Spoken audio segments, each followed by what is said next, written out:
Wakapou. Ça veut rien dire. C'est pas un mot. Ok, Google. Si vous avez cliqué sur le bouton pour passer la pub, vous venez de tomber en plein dans mon arnaque. Dessus, j'aurais très bien pu mettre un lien qui renvoie vers une page web, qui installe discrètement un petit logiciel sur votre ordi ou votre téléphone, et qui attend sagement que vous rentriez vos mots de passe ou votre numéro de carte bleue pour me les envoyer. Bon, en vrai non, je sais pas faire ça, mais c'est flippant, hein. Et vous allez voir qu'il existe tout un tas d'escroqueries comme ça sur le net, et leurs auteurs non plus ne manquent pas d'imagination pour vous soutirer de l'argent. Heureusement que je suis là pour vous les dévoiler, hein. Et je vais même faire mieux que ça. Restez bien jusqu'au bout de la vidéo, je vous présenterai une solution créée par Avast pour sécuriser votre connexion. Allez, c'est parti pour le top 10 des plus grosses arnaques sur internet.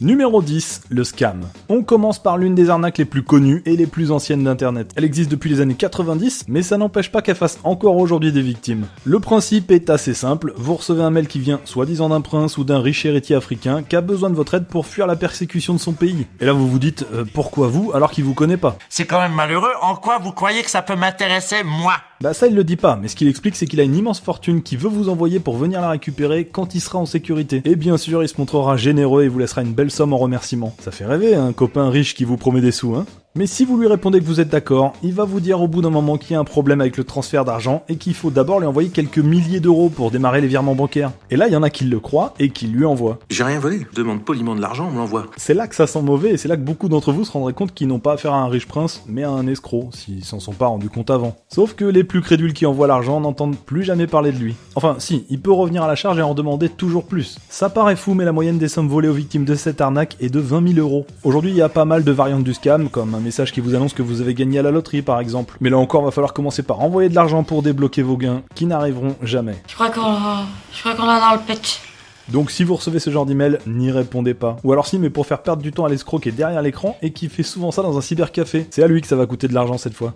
Numéro 9, le flagrant délit. Alors celle-là, je la trouve formidable. Enfin, façon de parler, hein, ça reste une escroquerie, mais l'idée est bien trouvée. Imaginez, vous êtes sur un site de streaming ou de téléchargement illégal quand une fenêtre apparaît. Mais pas le genre de pop-up que vous pouvez fermer facilement. Non, là c'est un message qui bloque votre navigateur et surtout qui se fait passer pour la gendarmerie. Ça dit en gros que vous venez d'être pris en flagrant délit d'activité interdite. Un peu comme si vous vous faisiez arrêter en voiture en excès de vitesse. Et qui dit infraction, dit amende. Oui, la fenêtre vous demande de payer une contravention pour être débloqué et continuer à utiliser internet normalement. Alors si ça nous arrivait, on serait très nombreux à deviner que c'est une arnaque, que ce n'est bien sûr pas la vraie gendarmerie qui est derrière, et qu'il suffit de fermer le navigateur en passant par le gestionnaire des tâches, ou encore plus simplement de redémarrer l'ordinateur. Mais ceux qui s'y connaissent le moins restent bloqués. C'est peut-être vocal.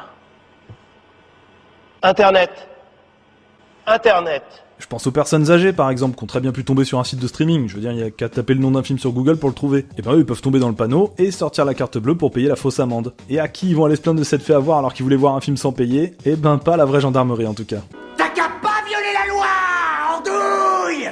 Numéro 8, les programmes d'investissement à haut rendement. On les appelle aussi les HYIP, ce sont des sites internet qui vont vous expliquer qu'ils ont une méthode infaillible pour faire fructifier votre argent. Vous allez pouvoir investir de l'argent sur le site et sans rien faire, vous allez récupérer des intérêts avec des taux très intéressants, jusqu'à 5% par jour. Sur le papier, c'est le rêve, hein. Imaginez, vous mettez 1000 euros sur le site et tous les jours vous récupérez 50 euros. Et en plus, vous pouvez récupérer votre argent de départ quand vous voulez. Et le pire, c'est que si vous essayez, ça peut marcher. Au bout de quelques jours, vous avez gagné des centaines d'euros sans rien faire. Bon, et donc là, vous allez me dire... Allez, ça va, papy, c'est quoi l'arnaque? Eh ben l'arnaque, c'est que c'est basé sur un système bien connu qu'on appelle la pyramide de Ponzi. Un escroc qui a fait ça dans la vraie vie, dans les années 20, à Boston, et qui s'est fait arrêter. En fait, dans ce système, les bénéfices sont payés par les nouveaux entrants. En gros, les 1000 euros que vous avez mis au départ sur le site ont servi à payer les intérêts de ceux qui investissaient avant vous. Et quand vous demandez à être payé, vous l'êtes avec l'argent de ceux qui se sont inscrits après vous. Sauf que la pyramide s'écroule quand il n'y a plus de nouveaux entrants, et donc plus de quoi rendre l'argent. Ah oui, faut pas arriver à ce moment-là parce que le site ferme et on n'en entend plus jamais parler. Alors je sais, c'est tentant de rentrer dans la pyramide. Ça vous dirait une petite visite à l'intérieur de la pyramide? Oh non.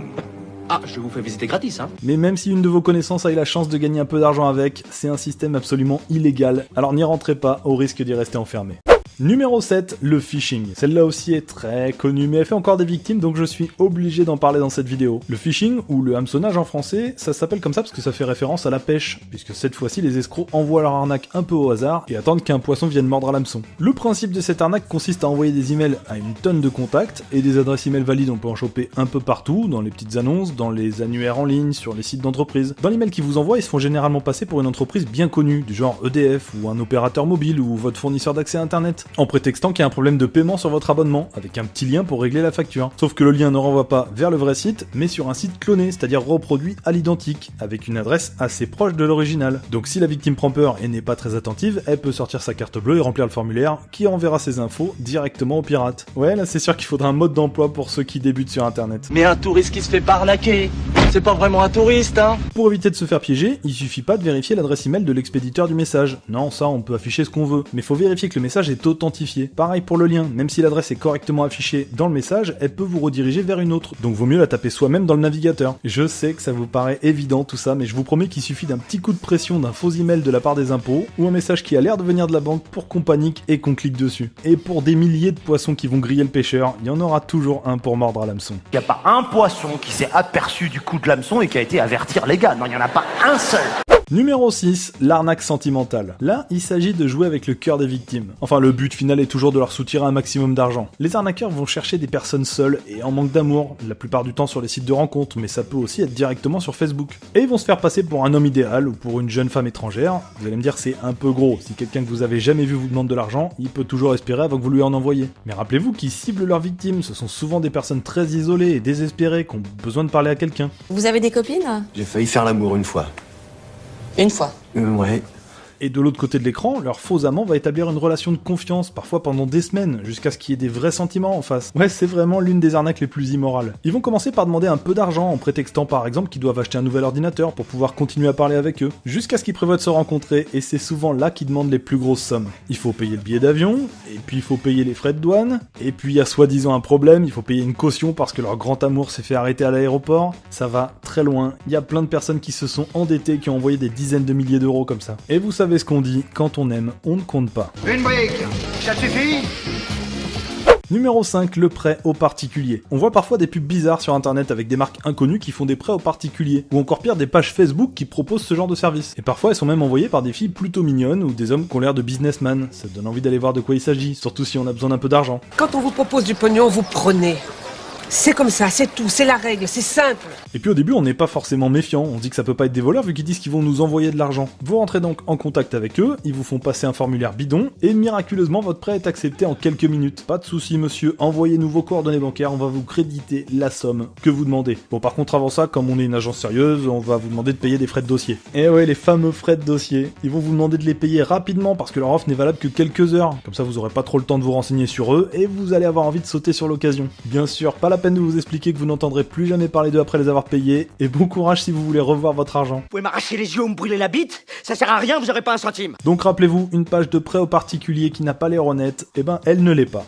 Numéro 4, la fausse demande d'aide. Imaginez vous recevez un email d'un proche que vous connaissez bien, un ami ou même un membre de votre famille, qui vous explique qu'il a dû partir précipitamment à l'étranger sans avoir eu le temps de prévenir personne et qu'il lui est arrivé un grave accident. Pas la peine d'essayer de l'appeler parce qu'il pourra pas vous répondre, mais il a besoin d'argent le plus rapidement possible pour se faire soigner. Je sais, dit comme ça et dans le contexte de cette vidéo, tout le monde se dit comment c'est trop grillé. Sauf que quand vous recevez ce genre de message, bah vous êtes pas préparé. Et si c'est une personne à qui vous tenez qui vous l'envoie, vous pouvez paniquer. Ah ouais, ils savent jouer sur la corde sensible, hein. On obtient tout ce qu'on veut si on a la manière. Tout est dans la manière. En vérité, tout le monde va bien, votre ami s'est juste fait pirater sa boîte mail et tous ses contacts ont reçu ce faux appel au secours. De l'autre côté, un escroc qui a bien eu le temps d'étudier ses victimes potentielles en lisant les messages sauvegardés et qui attend sagement qu'on lui envoie des sous. Le bon réflexe, c'est de toute façon d'appeler la personne, de s'assurer que tout va bien et pourquoi pas de s'amuser à répondre à l'escroc en lui faisant perdre du temps à lui aussi. Enfin, faites quand même attention parce qu'un hacker qui pirate une boîte mail, il peut aussi envoyer une pièce jointe qui a l'air anodine, comme une carte de vœux qui est en fait un virus qui pourrait par exemple crypter vos photos et documents de travail, et il va pas se gêner pour vous demander une rançon pour vous les déverrouiller.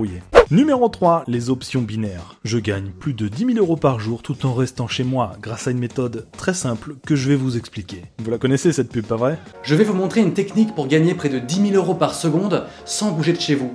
C'est intriguant, hein, et même si ça a l'air impossible, on écoute parce qu'on est curieux de savoir comment il fait. Et si on clique, ça nous explique le principe des options binaires. Il va falloir miser sur le fait qu'un marché boursier monte ou descend, et vous n'avez que ces deux options, d'où le nom des options binaires. Par exemple, voilà un cours boursier qui évolue sans cesse, et ben vous allez pouvoir parier 100 € par exemple sur le fait qu'il va monter ou descendre. Et j'ai bien dit parier, et pas investir. On se prend pour un trader sur ce genre de site, mais en réalité on ne fait que jouer contre le site, un peu comme au casino. Alors on vous explique qu'il y a des méthodes pour gagner à coup sûr, que si la courbe est plutôt montante, faut continuer de parier qu'elle va monter, et inversement. Sauf que quand vous gagnez, vous récupérez à peine plus d'une fois et demie votre mise de départ. Va pas falloir se tromper souvent si vous voulez gagner de l'argent.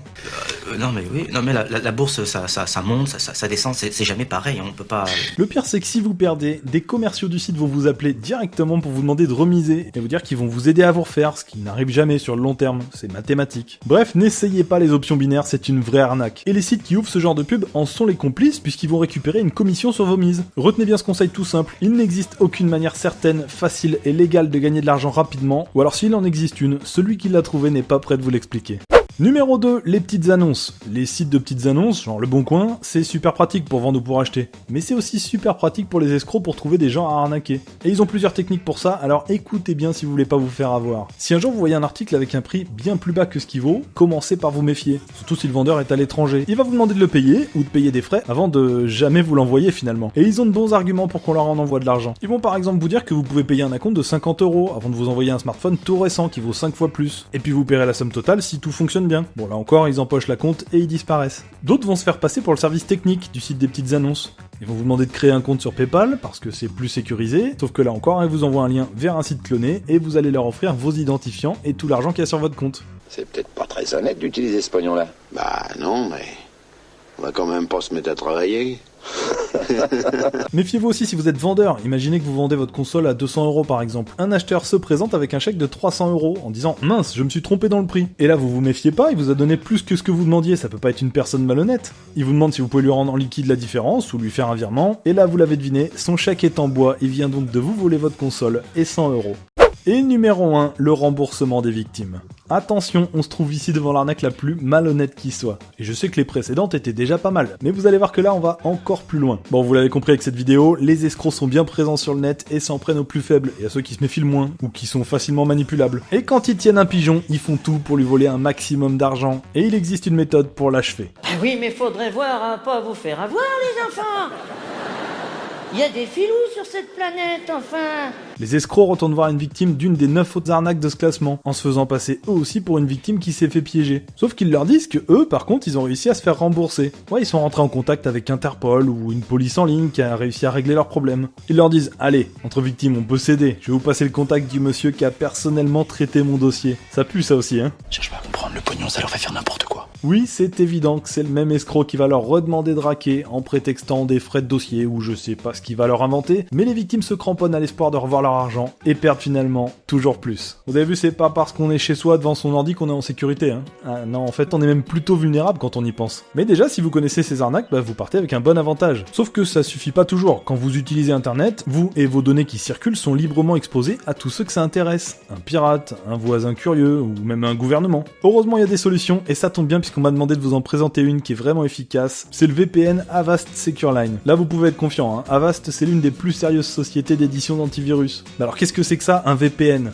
Eh ben, c'est la solution qu'utilisent de nombreuses entreprises pour sécuriser leurs connexions en cachant leurs échanges de données et en les cryptant dans une sorte de tunnel caché. Avec ça, vos paiements, vos téléchargements et même vos conversations sont protégés. Et le VPN Avast Secure Line, il s'adresse aux particuliers. Vous allez pouvoir sécuriser 5 appareils, un ordi, une tablette, des smartphones, pour moins de 3 € par mois. À ce prix-là, ça vaut le coup, rien que pour être tranquille. Voilà, je vous mets le lien en description pour avoir toutes les infos sur cette solution. Merci à tous d'être restés jusqu'au bout, et merci d'être toujours aussi présents à regarder mes vidéos, ça fait vraiment plaisir. Je sais que je dis ça à chaque fois, mais voilà, il y a qu'ici que je peux le dire. Ou sur Facebook ou Twitter, j'essaie de répondre à tous vos messages. Pour les nouveaux qui me découvrent, bah abonnez-vous, c'est ici et c'est gratuit. Ciao!